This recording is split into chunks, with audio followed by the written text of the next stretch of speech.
This is the story of a girl named Anne Makia.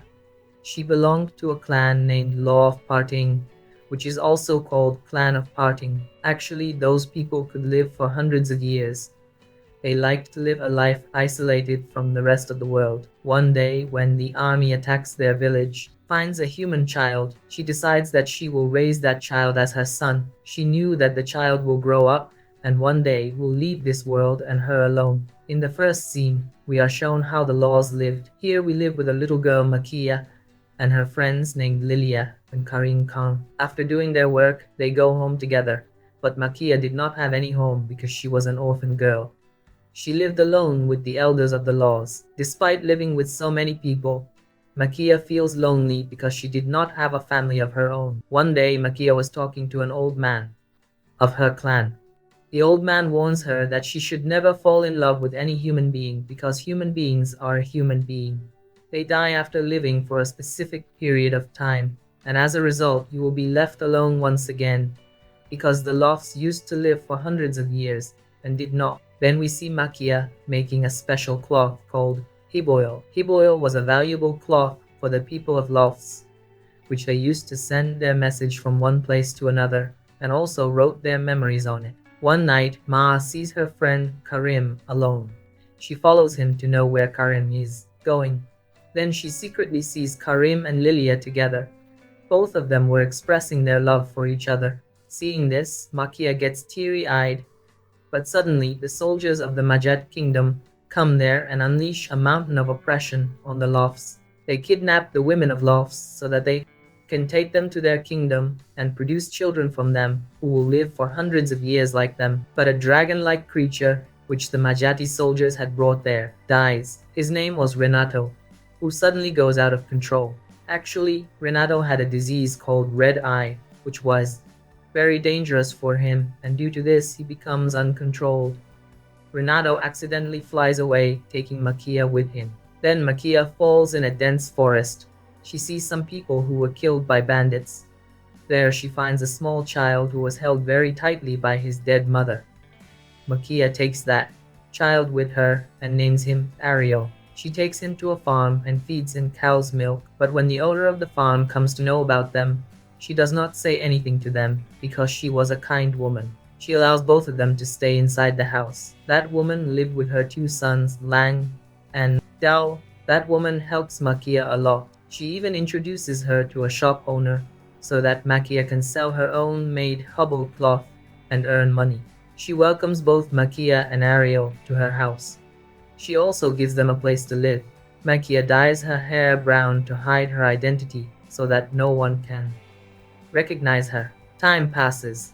Ariel grows up, and one day, he calls Makia as mother. Makia is happy to hear this, but she also feels a little sad. Here in Maza Kingdom, Lilia is captured and forcibly married to Prince Hazel so that she can give birth to children who can live for hundreds of years. Mother was very happy with her son. One day, Ariel is bullied by her friends because her mother looked different from all the other mothers. She did not look old at all. On the other hand, when Makia goes to sell her Hibo cloth to the shop owner tells her that he has also got another Hibo cloth and he wanted to show it to Makia. Makia is very surprised to know that her friend was Lilia's Hiboil. She comes to know that Lilia is going to marry Prince Hazel very soon. This thing shocks Makia a lot, but at the same time she is very happy. She also gets upset one night when Makia's house owner's dog suddenly dies and the whole family goes to bury the dog. This upsets Makia a lot because it makes her realize that everything here has to die and one day Ariel will also die and so will the people around him, but then she will be left alone. Makia gets so sad thinking this that she starts running away from there. Leng goes after her and sees that Makia is crying. Leng stops Makia from crying in front of Ariel. He tells her that she has to be strong for Ariel. After knowing that her friend Lilia is getting married, Makia now immediately decides to go to the Mazarkat kingdom through a boat. In the boat, Makia meets Karim, which means that he was also alive. Karim tells Makia that the Mazak kingdom attacked last village because they wanted to kidnap people there. This was the reason why Lilia was also kidnapped and taken away, and now she is being forcibly married to Prince Hazel the next day. When Prince Azol's wedding was being celebrated in the whole kingdom, Karim attacks Renato because Prince Hazal was sitting on his back. Renato goes out of control once again, and everyone around him gets scared. Even Prince Hazal meets his mother, Lilia, on the other side and tries to help her escape. But Lilia tells him that she is expecting and now she cannot escape from here. After knowing that Lilia is going to be the mother of a child, Karim is very shocked and sad too. But Karim is not afraid of all this at all. He still wants to help Leah. Makia and Ariel leave their old place and go on a journey with Karim and others. Makia wanted to find a good job for herself because she had to take care of Ariel, but she faces a lot of difficulty in doing all this. Ariel had now started misbehaving with his mother Makia because everyone used to bully him about Makia. Ariel did this to herself. Seeing her behavior, Makia feels that maybe she is not a good mother, but then suddenly she sees a helmet made by Ariel on which the word mom was written. Makia feels very happy seeing this. Makia immediately goes outside to see where Ariel is at that time. When she sees Ariel sitting on the bank of a river, she wanted that his mother Makia should look at him and smile once again. Slowly, their relationship becomes like before. Makia promises Ariel that she will never cry again because she is a mother. Ariel also promises that he would always protect his mother and will never misbehave. Years pass. Makia now works as a waitress in a restaurant, and Ariel had become a grown-up young man. People thought that maybe Makia and Ariel are a couple, but Ariel does not like this at all. In the same restaurant, Makia meets Lang, who was now Mazi's soldier.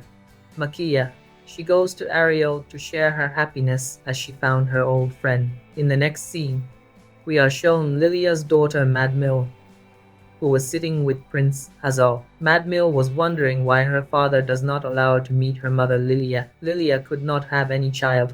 After this, it was a very difficult task for the king to kidnap another Loaf woman and then make her have a child because he wanted a son at any cost. Lilia was locked in her room and she was not allowed to meet her daughter. The head commander of the Maja army tries to calm Lilia down, but Lilia was going mad with anger at that time. She hated them all because they killed many Loafs. Lilia wanted to be freed so that she could meet her old friend Makia. On hearing Makia's name, the Maja soldier sets out to find her so that she can be made the next wife of Prince Hazal. Lang wanted Makia to go back to the village with him and then she can live a good life, but Makia refuses all this because she's not happy with her family. She wanted to stay in the city with her son. No matter how dangerous the situation was, Ariel was her biggest support. One day, Ariel comes drunk and starts talking bad about his mother, for which his mother slaps him. Actually, people were responsible for spoiling Ariel's mind. They used to tease him by saying different things. People thought that both of them were a runaway couple, so Ariel could not understand what his mother meant to him. The next day, Ariel tells Lang about his desire to join the army so that he can also become a soldier. Lang gets angry at first because Ariel's behavior with his mother was not good, and joining the army meant that he would leave his mother alone. But then Ariel tells Lang how much he cares for Makia, wants to join the army to protect his mother because his mother has taken care of him in every situation and protected him. Lang is very happy to hear this. He agrees to his words. After Ariel leaves, Makia is captured by the Maza soldiers. Ariel had become a Maza soldier and Lang had helped him in all this. But he did not know that Makia had already been kidnapped and taken away from there. Time passes. Ariel was married and his wife Tita was expecting their first child. But suddenly other countries attacked the Maza kingdom, due to which Ariel has to go back to work. All the other countries wanted to capture the Maza kingdom, so they were all united. Taking advantage of this, Makia, who was still in the custody of the Mazaid soldiers, tries to escape because this was a good opportunity. Then accidentally she sees her son Ariel fighting in the battlefield. Before they both could talk to each other, Ariel starts fighting again because other soldiers were attacking him. The mother starts running away. On the other hand, Karim wanted Lilia to run away from there with him, but Lilia refuses because her daughter Matmal is there. But Karim still liked Lilia, but now all This was becoming unbearable for him, so he tries to kill himself and Luya by burning them. But Maja soldier, seeing this, kills Karim and saves Lilia. Makia hears the scream of a girl, Dita, who was actually his son's wife. Actually, at that time, she was giving birth to her first child. Makia goes to that girl and helps her in giving birth to the child, while Ariel was still fighting in the battlefield. Dita also came to know that Makia is Ariel's mother. She thanks Makia for helping her. Seeing the child, Makia remembers the time when she found Ariel and how she raised him. Makia once again goes to the battlefield to meet Ariel and tells her about her child. She also tells her the story of when she first found Ariel and how his mother held him so tightly. Ariel was very embarrassed to leave his mother alone, but Makia assures her that it is not like that at all. He is a good son who always protected his mother. She tells her that she does not feel bad at all that Ariel does not call her mother. Lang arrives. Makia asks Ariel to take her to her family and starts leaving from there. Ariel stops Makia and says don't go. He calls her mom one last time. She sees her son one last time, then starts leaving from there. The war was over. Mazak kingdom was defeated. Makia also sees Karim's dead body and also the last Renato dragon, which was with the country. Lilia meets Madmiel for the first time. On meeting her daughter after a long time, she tells her about her desire for freedom, and also that she wants to jump from this tower, and this is what happens. But Makia comes there with Renato and saves Lilia from jumping. Lilia wanted to start her life once again and wanted to forget whatever happened to her. She tells her daughter that she is seeing her for the first and last time. Ariel is brought back to his house so that he can see his newborn child and wife. Dita tells him about Makia and how she helped her in giving birth to the child, and apologizes to Ariel because she used to say very bad things about her mother. After many years, Makia's back to the same small village because she wanted to see her granddaughter's father, that is Ariel, who had now become an old man. On seeing Makia, Ariel takes his last breath and says that you have come back. Makia, who had promised Ariel that she would never cry, is unable to hold back her tears on seeing this. 스타츠 크라잉 원스 어게인 뭐 리멤버스 더 타임 더 스펜트 위드 허선터 오 드 엔드 오브 머먼드 허이언 펀이엘 인 얼런앤티 엠브업디 어브 어품 에디 아이리디 언 으덕비언 아이퍼런데 어 펀부 낸신시